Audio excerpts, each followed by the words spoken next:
semaine sous le signe de la COVID ascendant orange. J'ai pas le choix de commencer, tradition oblige, avec quelqu'un qui a peur qu'on sombre dans la tyrannie. Cette semaine, c'est le cas du Doc Mayou dans son balado socio-financier qui a lu une chronique de José Legault, cette dangereuse collabo, et qui nous en a fait une traduction. Je sais, écoutez bien ça. Une chose est sûre. 2 points. La deuxième vague commandera un leadership politique de fer. Un leadership politique de fer. S'il vous plaît, leadership de fer extrêmement autoritaire, c'est de la dictature. Oui, leadership de fer égale dictature. C'est ça qu'elle veut, José Legault, dans le fond. Lisez entre les lignes, Jean-Philippe. C'est comme quand Jean-Sébastien dit qu'il va faire court, ça veut dire qu'il va faire long. Et là, pendant que plusieurs dénoncent la dictature caquiste, il y en a d'autres, comme Gilles Proulx à Cube Radio, qui trouvent qu'on a trop peur de la dictature. On craint de sortir la matraque, mais moi, je comprends pas. Si tu te permets d'émettre des politiques de matraque, et finalement, tu défends ce qui est indéfendable par la suite, tu défends son contraire. Mais l'urgence est là, bâtard de bâtard. On a tellement peur du mot dictature, coercition, intervention, radicalisme. C'est tout des vocabulaires que tu ne dois plus avoir dans notre maudite société de ouaté. Hey, fais-tu frette? T'es-tu bien dans ta société de ouaté? Gilles Proulx pose la question et il répond que ça manque de matraque et c'est un peu à cause de la ministre Geneviève Guilbeault, selon lui. Okay. Moi, je pense que cette pauvre madame devrait être remaniée. C'est bien la ministre de l'Insécurité publique. J'ai toujours appelé comme ça parce que quand c'est le temps de pas avoir peur, ils ont peur. Ministre de l'Insécurité. Oui, à Radio X, c'est l'inverse. On la trouve trop sévère puisqu'elle serait derrière l'envoi de policiers dans les bars et restaurants, comme l'ont expliqué Éric Duhem et Dominique Moret. Faut pas oublier une affaire, là. Eux, là, ils exécutent des ordres, puis on veut que ça soit comme ça. On veut pas que les policiers partent puis commencent à décider qu'ils respectent plus les lois, là. Donc l'ordre vient de la matrone en chef en haut. C'est clair. Eh oui, la pauvre madame de Gilles Proulx est devenue une matrone. Je me demande comment il l'appellerait si c'était un homme, hein, eux qui trippent sur le law and order de Donald Trump. Faut dire que la pauvre matrone a dû gérer une autre crise, soit celle provoquée par Horacio Arruda, qui a évoqué la possibilité d'envoyer des policiers sans mandat dans les maisons privées avant de retirer ses paroles. Une situation que Mario Dumont a voulu nous expliquer à l'aide d'une de ces fameuses analogies qu'on comprend moins que la situation originale. Le docteur Arruda, là. Tu sais, mettons, moi, la danse en ligne, là, pas capable.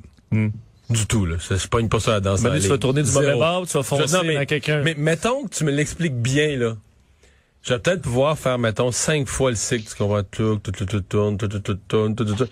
Mais là, à un moment donné, je vais l'échapper une fois, une demi-fois, juste, c'est pas le bon pas. Puis là, après ça, tu leur pognes plus. Il n'y a plus rien qui va. Il a raté un pas. Puis là, on sent qu'il y a de la misère. Là, c'est comme si tu deviens prudent. Là, tu marches, tu danses au ralenti parce que là, tu veux pas te tromper, mais parce que tu vas au ralenti, tu comprends, t'es plus dans le rythme des autres. C'est compliqué, mais c'est exactement ça. C'est exactement ça qui arrive à Horacio Arruda. Ça fonctionne aussi avec le 7 carré, le Achy Breaky Dance et WAP de Cardi B, en passant. Faut dire que, comme l'a dit l'ancien député Stéphane Bédard à LCN, Horacio Arruda, il est spectaculaire. Tu sais, M. Arruda, c'est vrai qu'au début, il a fait le buzz. Mais le buzz, le problème, c'est qu'il faut que tu sois pris au sérieux. Et je pense qu'à un moment donné, le sérieux a comme disparu. C'est devenu plutôt un animal d'animation. Et ça, c'est pas bon quand tu es responsable de la santé publique. Un animal d'animation. Comme vous, Jean-Philippe, ou comme Rosie, la regrettée co-animatrice de Penelope McQuaid. Mais pour l'instant... C'est qui, ça? Le petit chien de la première année de Penelope.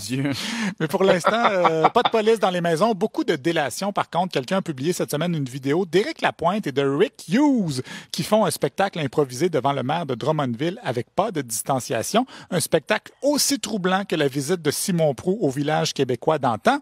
Avec le taux d'alcool dans le sang d'Éric Lapointe, je m'inquiéterais pas trop que le virus survive en lui, mais Rick Hughes est allé quand même chez Denis Lévesque pour faire son mea culpa. Il expliquait que dans le monde de la musique, des fois, c'est difficile de freiner ses ardeurs. On m'a dit, Rick, s'il vous plaît, joue-nous quelques chansons. Puis moi, Denis, je suis comme vous, tu sais, j'ai entendu vos chansons, vous aimez de la bonne musique, vous faites de la bonne musique.